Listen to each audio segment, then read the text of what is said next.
Hi, I'm Dr. Sarah Vickery, Senior Vice President of Scientific Communications. And I'm Dr. Helen He. I am a general and cosmetic dermatologist in Mount Sinai in New York City and co-director of the Mount Sinai-Clinique Healthy Skin Dermatology Center. Before we get started, for those who don't know, tell us a bit more about the center. The center is dedicated to exceptional clinical care, clinical trials, and innovative research focused on better understanding the mechanisms of skin aging and anti-aging interventions, whether it be lasers or skincare, in people of all skin types, and that includes both normal and sensitive skin.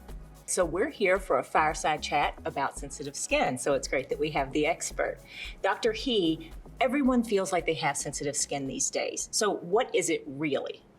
So sensitive skin is when your skin reacts really easily to things that typically wouldn't be a problem for most people.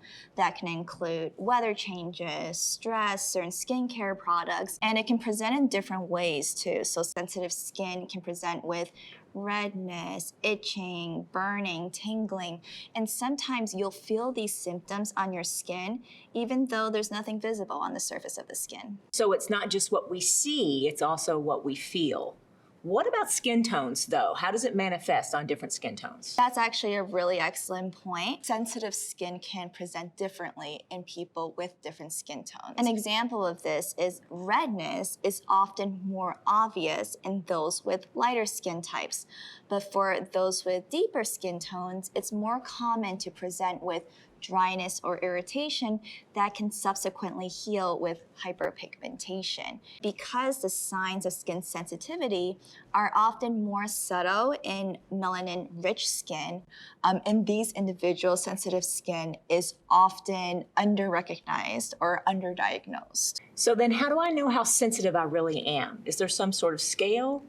Yeah, so there are several surveys and scales that can grade the degree of skin sensitivity as mild, moderate, or severe. An example of this is the Burden of Sensitive Skin, or BOSS questionnaire, which is a validated tool that measures how reactive your skin is. Why do some people feel like their face is irritated even though it looks just fine? That's because skin sensitivity is not just what you see, but it's also what you feel. And when the nerve endings in your skin become hypersensitive, you can feel the irritation before you see anything visible on the surface of the skin. So then, is skin sensitivity genetic, or is it more about hormones and lifestyle? It's actually all of the above. So there's definitely a genetic component to it. To some degree, skin sensitivity is inherited, but hormones are really important as well. So during times of our lives when there are major shifts in our hormones, such as puberty or pregnancy or menopause, the skin can become a lot more reactive. Even stress hormones like cortisol can also really weaken the skin barrier. And of course, lifestyle factors are really important too. So over-exfoliating or using makeup or skincare products that are too harsh for your skin can certainly aggravate skin sensitivity. So that explains why my skin feels more sensitive now than it did in my 20s. Exactly. What many people don't realize is that the skin is actually a dynamic organ, and it's going to evolve with you as you go through stages of life. The skin barrier often weakens over time. For many people, as they get older, they notice that their skin becomes more sensitive. So many people will find that their skin is more oily or acne prone when they're younger, like in their teens, 20s, 30s, but then becomes drier and more irritable as they age. You mentioned acne. What about acne? Is there a connection between acne and sensitive skin? There is a connection. So many people who have sensitive skin are also going to be more prone to acne breakouts. And the inflammation left behind by acne can present as red marks, dark spots, and scars. We're going to have our first rapid fire round of myth or fact. If my skin isn't red, it can't be sensitive. That's a myth. So sensitive skin can itch, burn, feel uncomfortable, and that can happen when the nerves on the skin get triggered, even if the skin looks completely normal. Sensitive skin means you're allergic to something. That is a myth. Many people with sensitive skin think they must be allergic to something, but the reality is that there is actually a difference between irritation and a true allergy. In fact, in my experience, in the majority of cases where people have a reaction to skincare, it is actually due to sensitivity and irritation rather than a true allergic response. If it tingles, that means it's working. Myth, not necessarily. So in some cases, tingling is okay. It can be a normal response, but tingling can also be an indication that the product you're using is too harsh for your skin. Hormones affect sensitive skin. That's definitely a fact. Hormones can definitely influence skin sensitivity and aggravate it. I'll often have patients come into my clinic telling me that during pregnancy or during menopause, the skin just becomes so much more temperamental and irritable. Okay, let's talk about sensitive skin versus other conditions. Is sensitive skin basically the same as eczema or rosacea? Not exactly. So sensitive skin is more of a characteristic or a descriptor for skin that just reacts really easily to different stimuli, whereas eczema and rosacea are medical conditions that can present with skin sensitivity. I think that's an important distinction. How would you explain the difference? Eczema is a chronic skin condition where patients present with these recurrent dry, itchy patches. Sometimes they can be more localized, sometimes they can affect almost the entire body, and for those patients it can be really distressing and uncomfortable. Rosacea is when you get flushing and redness, usually on the cheeks or the mid-face. Sometimes it's also associated with textural changes or little red bumps. Do they all happen for the same reason? No, they don't actually. So skin sensitivity occurs due to overreactivity to your skin and to your nerves. Eczema is a chronic inflammatory skin disease that results from an abnormal immune response and barrier dysfunction. Rosacea is when the little blood vessels underneath the surface of your skin dilate in response to different triggers. And there is often an immune component to rosacea as well. If I thought I had eczema, how would a dermatologist check? So it's usually a clinical diagnosis. Your dermatologist will ask you a very detailed history about your symptoms. They'll ask you your medical history, if you have any other conditions such as asthma or seasonal allergies that may be related. And then we'll do a very thorough physical exam as well. Look at your skin. We will grade the severity of your eczema using certain scoring systems. Some examples of these are SCORAD and EASY. Sometimes there are some auxiliary tests as well, including some blood work perhaps, sometimes a skin biopsy to rule out other things, or patch testing to see if there could be a component of contact dermatitis. Contact dermatitis. Okay, so that is when you have a reaction to products or clothing or metal-based jewelry. Exactly. So for contact dermatitis, there is irritant contact dermatitis, which can really happen to anyone with enough exposure to something, versus allergic contact dermatitis, which only happens to a few select individuals when their immune system gets sensitized to certain ingredients. Myth versus fact. Ready? Sensitive skin and rosacea are the same thing.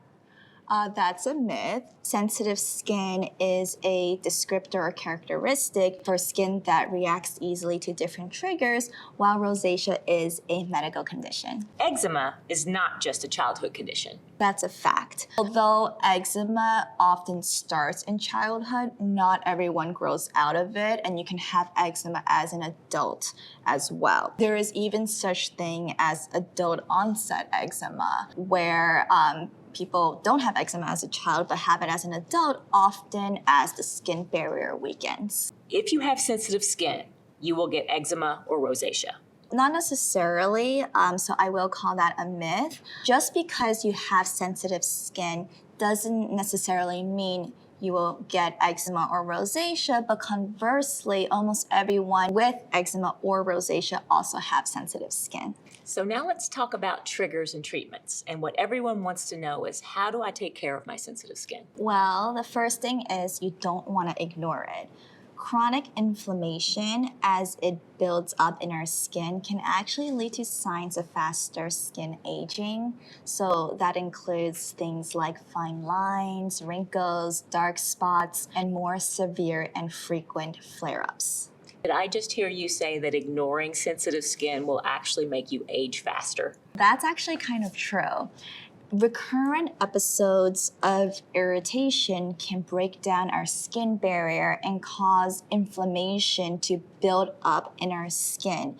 And that over time can accelerate aging. There is actually even a term for it called inflammaging. What about the emotional side? Because I know people who will say how their skin feels affects their whole life. Yes, I completely agree. So for sensitive skin, both how it looks and the physical symptoms of how it feels can have a huge emotional and psychosocial toll. It can really have a huge negative impact on mood, confidence, social interactions, your ability to focus with all the itch and discomfort, even your sleep quality. What everyday habits make it worse? Hot, long showers, skipping sunscreen, skipping moisturizer, especially during the winter months when it's so dry, using products that are just too harsh for your skin, stress, not sleeping well, those can all worsen skin sensitivity. And skincare ingredients? For skincare ingredients, some common culprits include fragrances, essential oils, alcohols, harsh exfoliating scrubs. And actually, there are certain ingredients such as retinoids or vitamin C or AHAs and BHAs that are actually beneficial for the skin, but certain formulas, or if they're present in high concentrations, this may be a little too strong for those with very sensitive skin. Let's flip it. What actually helps with sensitive skin? I always say keep it simple. You need a gentle cleanser, you need a hydrating moisturizer, and daily sunscreen. I recommend using a moisturizer that is richer and thicker during the winter months and switching to something a bit more lightweight during the summer. Always keep your skincare regimen targeted to your unique skin type and your unique skin concerns. Less is more. When should people be careful with their treatment? For treatments like cosmetic treatments, I myself love doing cosmetic procedures for my patients.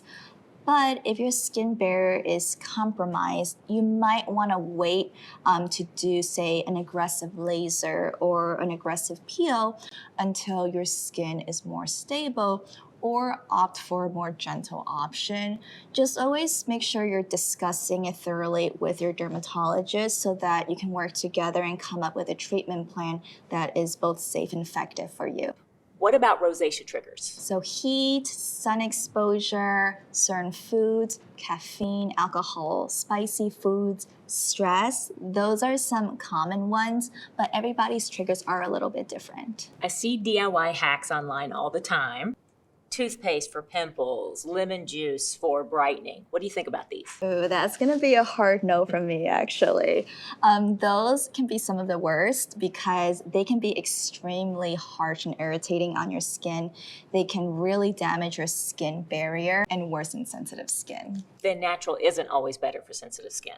That's right, natural isn't always better. Natural oils or botanicals can actually be very irritating for your skin, just as there are also lab-made ingredients that are formulated to be very gentle. So what if someone's pregnant or going through menopause? Should the routine change with life stage? Yes, absolutely. You do want to adapt your skincare routine to different stages of life. So during pregnancy, I definitely recommend consulting with your dermatologist to make sure your skincare routine is safe and appropriate. For example, if you have retinoids or retinol in your product, you are going to want to stop that. when you get pregnant. Another example is during menopause, where the skin barrier can weaken, the skin can become a lot drier and thinner, so you may need some additional barrier support at that point.